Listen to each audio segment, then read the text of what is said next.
Así pues, al día siguiente, 29 de septiembre, día de San Miguel, después de haber oído misa a nuestro Señor el Rey y desayunado muy bien, partió de Colombres para hacer 2 leguas largas de muy malo y penoso camino y llegar a un puerto de mar llamado San Vicente de la Barquera, donde hay una villa pequeña y hermosa situada en la falda de una montaña, en la que las casas de un lado llegan hasta el agua y donde la mayoría de los habitantes son pescadores que todos los años van a la mar del norte a pescar los peces que llamamos bacalaos.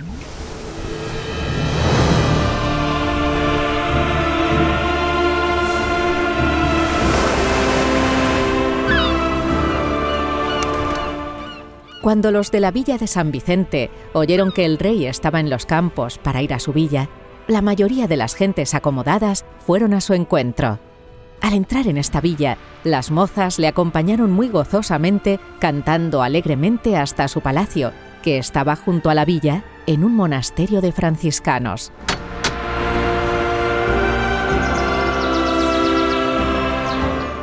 Este monasterio estaba en un lugar muy hermoso, muy bien situado, pues por un lado tenía la vista de la villa, por otro la de los viñedos, y por una parte se veían las altas montañas y por otra la mar, que llegaba por una ancha entrada hasta la muralla y el jardín del monasterio.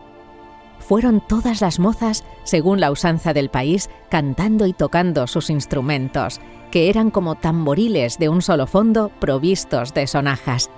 A mi parecer, creo que eran muy bien 200 mozas alrededor de dicho señor rey y de su hermana, todas vestidas a la morisca, llevando varios anillos pendientes de las orejas y alrededor del cuello, y como en sus panderos sonajas, llevaban en brazos, piernas y cinturas cascabeles.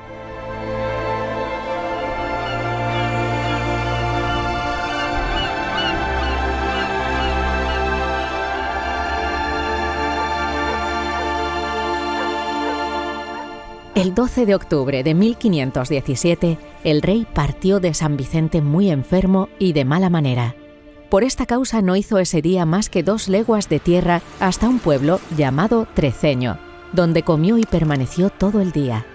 en cuyo lugar de Treceño había una hermosa casa de tapial, sin fosos ni aguas, que el padre de don Diego de Guevara había mandado edificar, y que después de su muerte ocupaba el hijo mayor.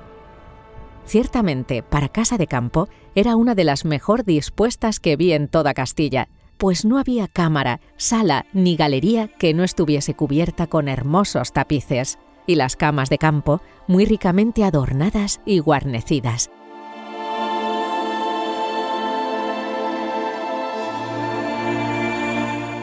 Este pueblo de Treceño está situado entre 2 altas montañas en una hermosa, verde y fructuosa tierra, que tendrá 2 buenos tiros de arco de ancho, en la que crecen toda clase de frutos, como trigo, vinos y otros en gran abundancia.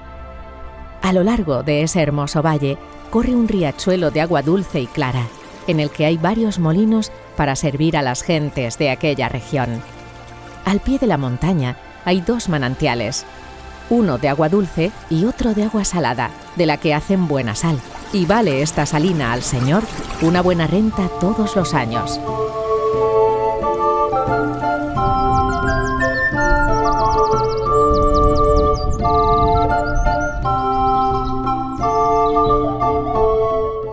Al día siguiente, 13 de octubre, el rey y la nobleza partieron de Treceño, y no hicieron ese día más que 3 leguas a causa de que el país es muy penoso y montañoso, pero por los valles, que eran buenos y fértiles, fue agradable pasar.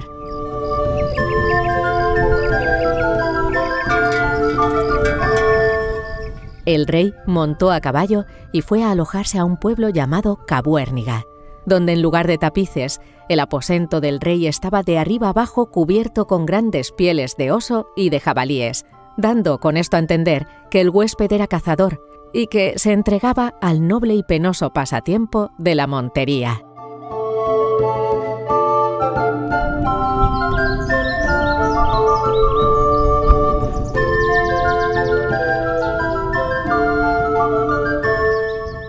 El 14 de octubre partió el rey de Cabuérniga, todavía bastante indispuesto. aunque se encontraba un poco mejor de lo que había estado.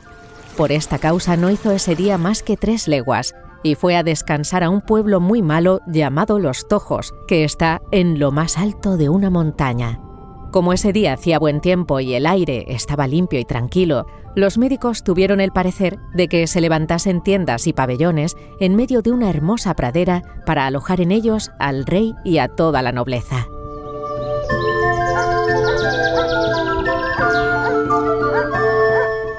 Pero a propósito de que alrededor de las montañas no hay seguridad ni estabilidad en el tiempo, os diré que un poco antes de cenar se levantó una negra y fría niebla con un gran viento que creció cada vez más, de tal modo que se convirtió en un rudo tiempo de tormenta, viento y lluvia.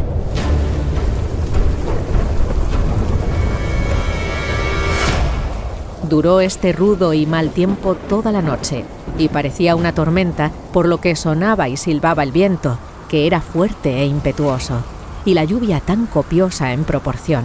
Y sucedía así porque estábamos en aquella montaña donde el viento encontraba menos impedimentos y tenía más potencia.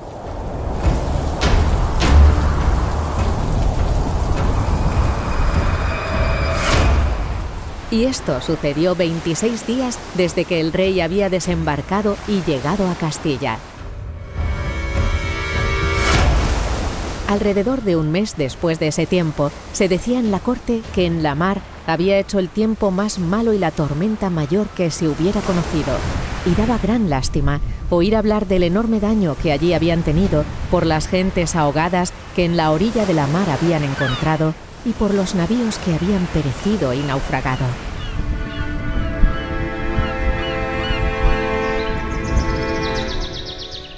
En verdad, otro tanto podía haber sucedido al rey y a su séquito, pero Dios, por su bondad, lo preservó, y resultó para él un agradable viaje.